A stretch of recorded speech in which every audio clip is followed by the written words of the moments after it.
from the Presidential Palace, Manila, Dateline Malacañang.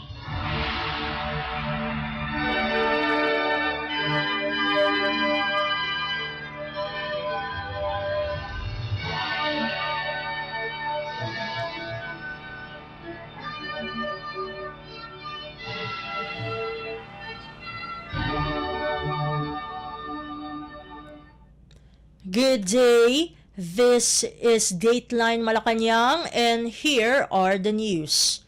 For our top story, demonstrating the administration's enduring commitment to transform the lives of farmers who are the backbone of the nation, Philippine President Ferdinand R. Marcos Jr. on Thursday led the distribution of land titles and certificates of condonation with release of mortgage or cockroms during his visit to Davao del Norte province. Spearheaded by the Department of Agrarian Reform or DAR Region 11, a total of 9,058 certificates are being distributed to 6,951 Agrarian Reform Beneficiaries or ARBs from across the Davao region, resulting in a total debt condonation amounting to 527 million pesos. By the end of the year, DAR 11 aims to complete the distribution of a total of 11,559 cockroms to 9,158 beneficiaries in the region. Likewise, the President provided a total of 672 electronic titles or e-titles to 465 ARBs from the provinces of Davao del Norte and Davao del Sur, covering 467 hectares, as well as 144 certificates of land ownership award or CLOAS to 142 ARBs from Davao City, covering 250 hectares.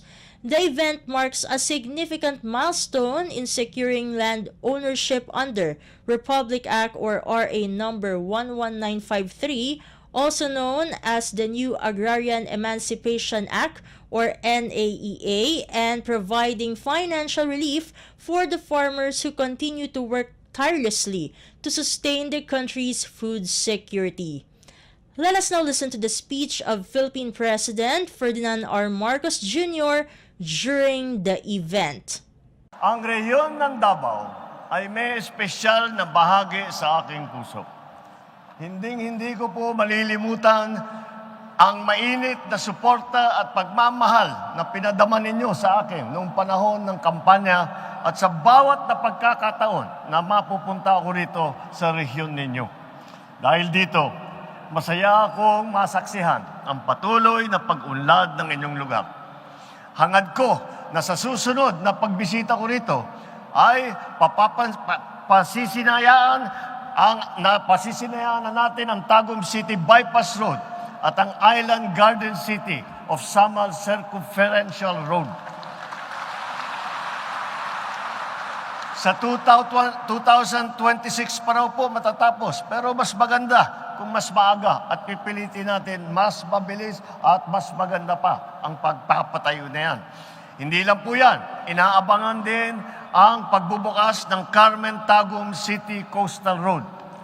Tiyak na makakatulong ito sa pagpapabuti ng sitwasyon ng trapiko at pagpapabilis ng galaw ng inyong transportasyon at pagpapaunlad ng negosyo, turismo, agrikultura.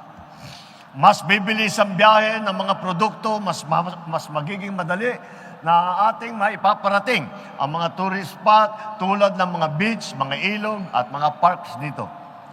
Lalo pa natin maitatampok ang angking talento ng mga Davaoenyo sa buong bansa at sa buong mundo. Para po sa kaalaman ng lahat, nag-organize po ang tanggapan ng Pangulo, katuwang ang Department of Education ng isang parole-making contest. Sa 148 pampublikong paaralan na lumahok, ang Panabo City National High School ang nanalo bilang second place nitong Pasko na ito. Ipinamalas ng mga estudyante ng Panabo City National High School ang galing, ang husay at pagkakamalikhain. Kaya naman, buo ang aking suporta sa lahat ng mga proyekto at programang naglalayon na maisulong ang pagpapalawig ng turismo, pag-asenso ng inyong rehiyon at pagkilala sa inyong galing. Itong araw po na ito ay isang patunay sa pangako pong iyan. Narito ako upang ipamahagi ang mga sertipikong magpapalaya sa ating mga Agrarian Reform Beneficiary sa inyong pagkakautang sa lupang pang-agraryo. Ang paggawad ng mga Certificate of Condonation with Release of Mortgage o yung tinatawag nating COCROM ay bahagi ng pagpapatupad ng isang bagong batas, ang New Agrarian Emancipation Act. Ang programang ito ay naglalayong gawing ganap na pagmamayari ng ng inyong mga sinasaka. Ibig sabihin, wala na po kayong iisipin na babayarang amortisasyon, interes o at iba pang mga surcharge. Sa madaling salita, lahat ng inyong utang burado na, limpyo na tanan.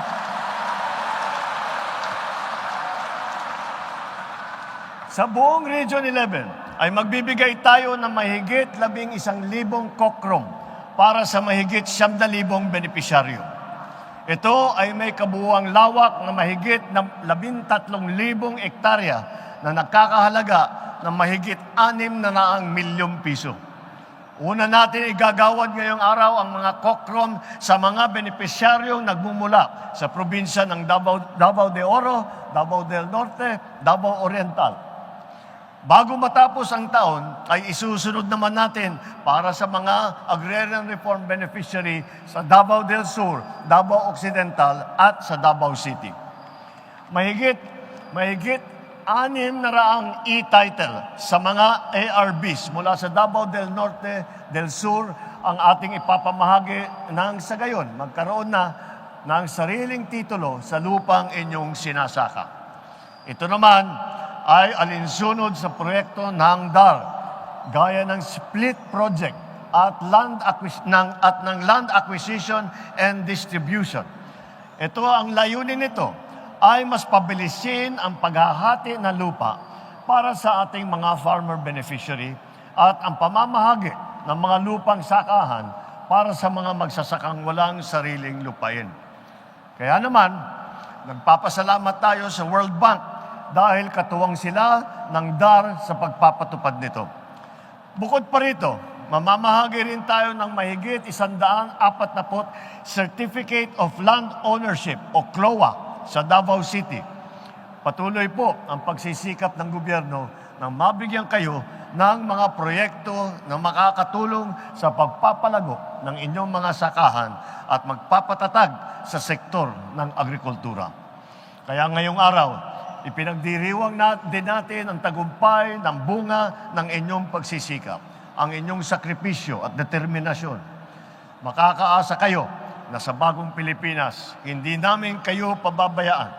Ang paglilingkod sa inyo ay ang nagbibigay sa amin ng inspirasyon para magsumikap sa aming tungkulin. Sa ating mga minamahal na benepisyaryo, sana po ang aming handog ay makapagbigay sa inyo ng bagong simula. Naway gamitin ninyo ang pagkakataong ito upang palaguin ang inyong mga sakahan at itaguyod ang kinabukasan ng inyong mga pamilya at ng ating bansa. And you just heard Philippine President Ferdinand R. Marcos Jr. Dateline Malacañang.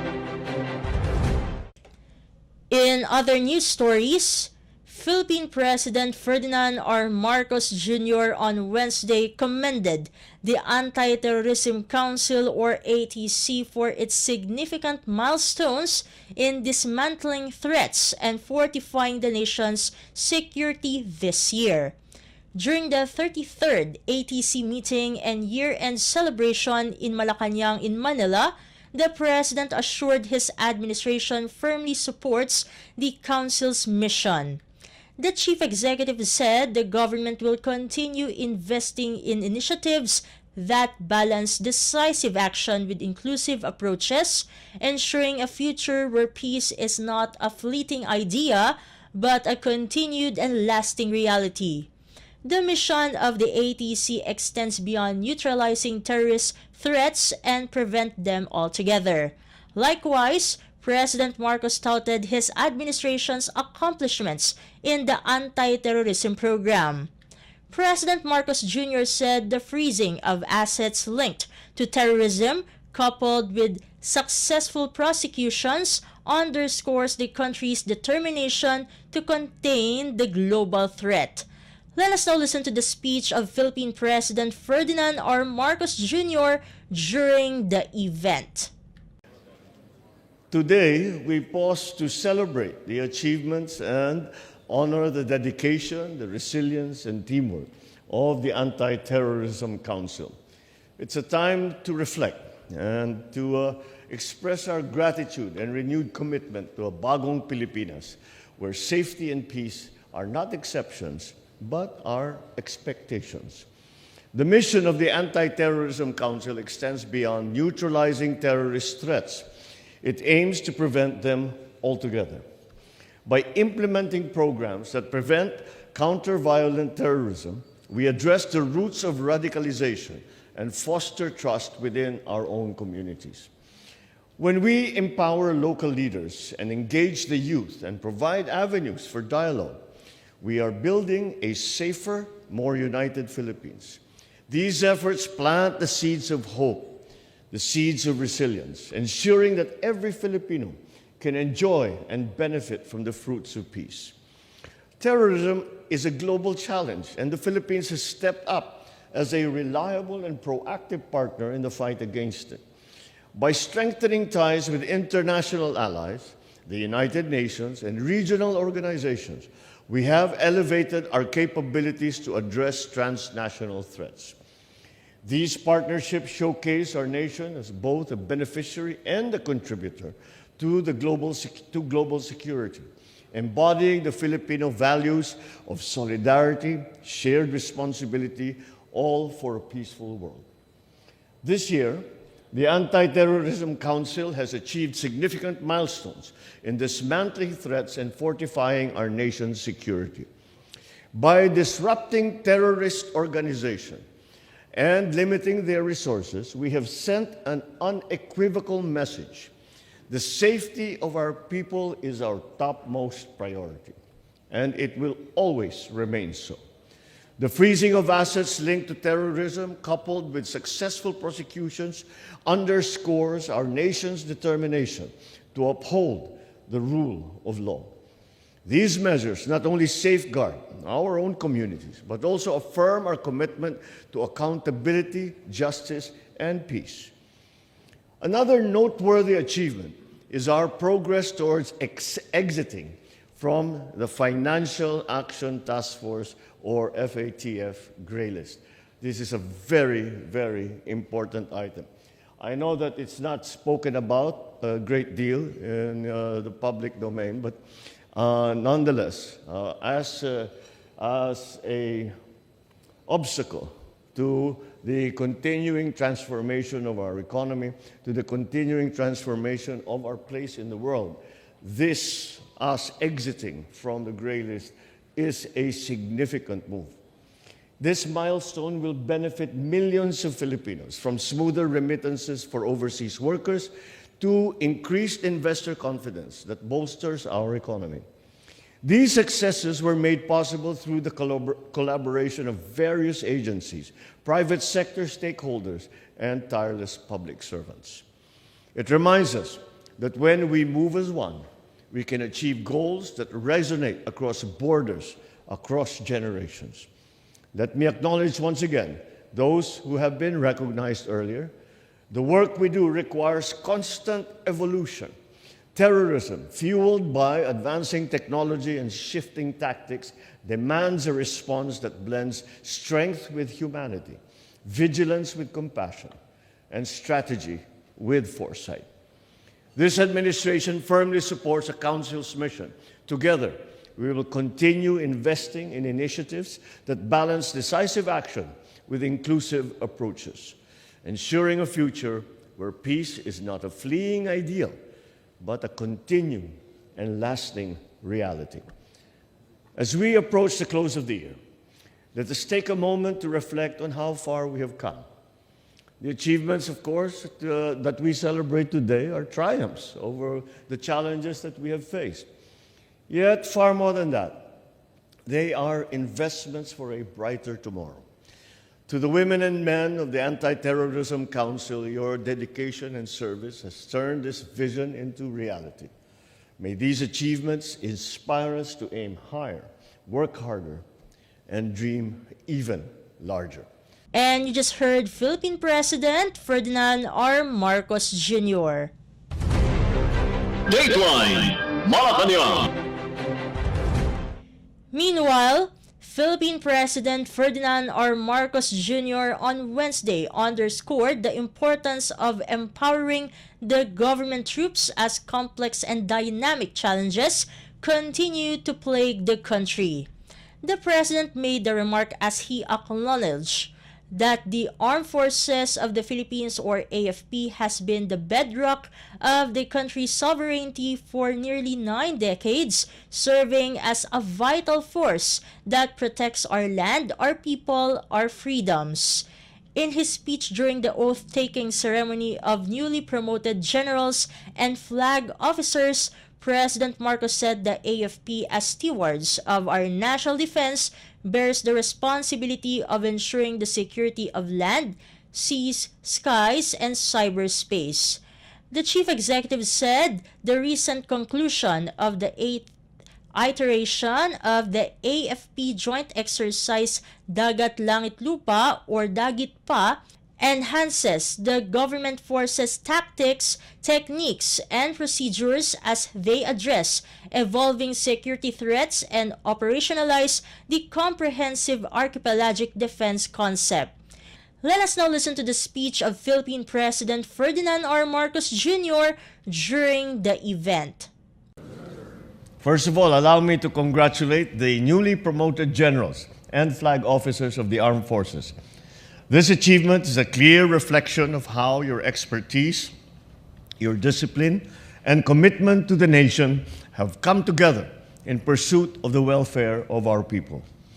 For almost 90 years, 89 years it has been, the Armed Forces of the Philippines has been the bedrock of our sovereignty, a vital force that protects our land, our people, our freedoms. But this gathering reminds us that the true measure of service is not found in accolades or ranks or promotions. It lies in the fulfillment of your duty to uphold the integrity of our nation and to ensure the safety and security of every Filipino citizen. And this year, you have shown what excellence in public service looks like. Last month, the AFP launched the Combined Coordination Center at Camp Aguinaldo in partnership with the United States Indo-Pacific Command. It is a leap forward in our modernization efforts, reinforcing our interoperability with allies and strengthening our defense capabilities under the Mutual Defense Board concept plan.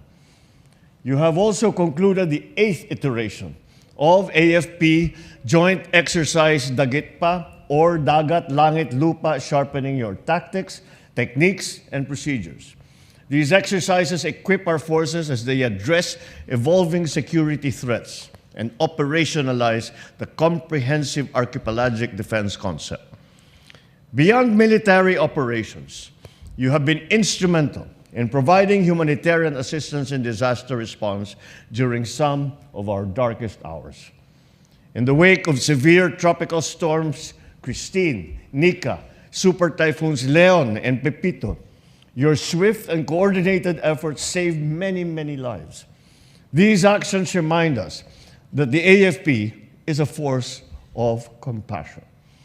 However, we continue to face complex and dynamic challenges, threats to our sovereignty, lawless elements that undermine peace, and the increasing frequency of natural disasters. These require us to remain steadfast, resourceful, unyielding in our resolve. As stewards of our national defense, you bear the solemn responsibility of ensuring the security of our land, of our seas, of our skies, our cyberspace. In defending our waters, we must uphold international maritime laws, deepening our commitment to regional peace and cooperation. By fostering coordination amongst nations, we can safeguard stability while advancing our collective interests. Diplomacy rooted in strong legal foundation is our most effective instrument in navigating these endeavors. Equally, we must continue to empower our troops to serve our communities better. Train them to respond not only with skill, but with empathy, ensuring that their actions reflect the highest ideals of public service. After all, the stars on your shoulders signify the responsibilities you now carry, the trust of the Filipino people, the security of our nation, and the future of generations yet to come. Every decision we make now, every action that we take, will help shape the course of our republic. As our senior officers of the Armed Forces of the Philippines, I enjoin you to lead with honor, serve with integrity, and inspire others with your example. Stand with your troops, stand for the Constitution, and above all, stand for the Filipino people. This administration will remain your steadfast partner in strengthening our institutions and upholding the rule of law so we can build a bagong Pilipinas that is stronger, that is more secure, more equitable for all. Mabigat man ang inyong sinumpang tungkulin, marami mang hamon ang kailangan harapin. Makakaasa kayo na ang buong bansa ay kasama ninyo, nagdadasal para sa inyong kaligtasan, sumusuporta sa inyong mga hakbang, at umaasang maglilingkod kayo ng may katapatan sa ating bayan. Higit sa lahat, isulong natin ang mga pangarap ng bawat Pilipino sa pamamagitan ng bawat misyon na naitupad natin, bawat sakripisyong inaalay, at bawang hamong tinapatan ng tagumpay. Maraming salamat. Mabuhay ang Armed Forces of the Philippines. Mabuhay ang bagong Pilipinas. And you just heard Philippine President Ferdinand R. Marcos Jr. Dateline Malacañang. Meanwhile, Philippine President Ferdinand R. Marcos Jr. on Wednesday expressed his intent to strengthen the Philippines' trade relations with Canada and the World Trade Organization or WTO. This was after WTO Director General Dr. Ngozi Okonjo-Iweala and Canadian Minister of Export Promotion, International Trade and Economic Development Mary Nang made the courtesy call on the President at Malacañang Palace in Manila. President Marcos, in a meeting with Iweala at Malacañang, emphasized his administration's big plans to enhance trade and commerce with its foreign partners. Iweala said the Philippines, despite global challenges, has maintained its strong economic performance. Dr. Iweala is in the country to meet with the secretaries of Philippine Finance, Trade, and Agriculture departments. The WTO has 166 members, accounting for 98% of world trade. The WTO operates a global system of trade rules, acts as a forum for negotiating trade agreements, settles trade disputes among its members, and supports the needs of developing countries. President Marcos, in a separate meeting with Nang, cited the importance of enhanced ties with allied countries to position the Philippines as a leading investment hub. Nang affirmed Canada's strong confidence in its partnership with the Philippines. The Canadian minister and her delegation are in the Philippines for the Team Canada Trade Mission or TCTM Philippines, which is taking place in Manila from December 4 to 6. Joined by more than 300 delegates representing about 200 companies, the TCTM Philippines is expected to bring significant investments, foster new partnerships and business initiatives, and create numerous job opportunities for Filipinos. They are scheduled to hold a plenary session in Taguig City on Thursday. In a separate statement, Special Assistant to the President for Investment and Economic Affairs, Frederick Go, said he also met the Canadian business delegation led by Nang at Malacañang Palace on Wednesday. Trade Secretary Maria Cristina Roque was also present in the meeting. Go said their discussion with the Canadian Trade Minister focused on the ASEAN-Canada Free Trade Agreement or ACA-FTA, which was launched in 2021. ACA-FTA is being eyed for conclusion next year. Dateline Malacañang. In other news stories, over 11,699 Agrarian Reform Beneficiaries or ARBs will benefit as no less than Philippine President Ferdinand R. Marcos Jr. is set to distribute 13,527 certificates of condonation with release of mortgages or cockroms in Sarangani on Thursday. According to the Department of Agrarian Reform or DAR, the cockrom will condone more than 939 million pesos of farmers' debt in the Soxargen region. In a news release on Wednesday, the DAR said these certificates will benefit 11,699 ARBs with more than 21,000 hectares of agricultural lands from the provinces of Sarangani, South Cotabato, North Cotabato, and Sultan Kudarat. The DAR said the cockrom distribution is in line with President Marcos's directive to support Filipino farmers, boost the agricultural sector, and achieve food security. The distribution is part of the implementation of Republic Act or RA 11953 or the new Agrarian Emancipation Act or NAEA signed by President Marcos in July 2023. RA 11953 also aims to relieve farmers of agrarian-related debts, including interest, penalties, and surcharges incurred from lands awarded under Presidential Decree 27, RA 6657, and RA 9700. The DAR said that of the 13,527 cockroms, 2,828 certificates will be distributed to 2,512 ARBs from the province of Sarangani, covering 5,127.45 hectares of land and canceling a 215.1 million peso loan.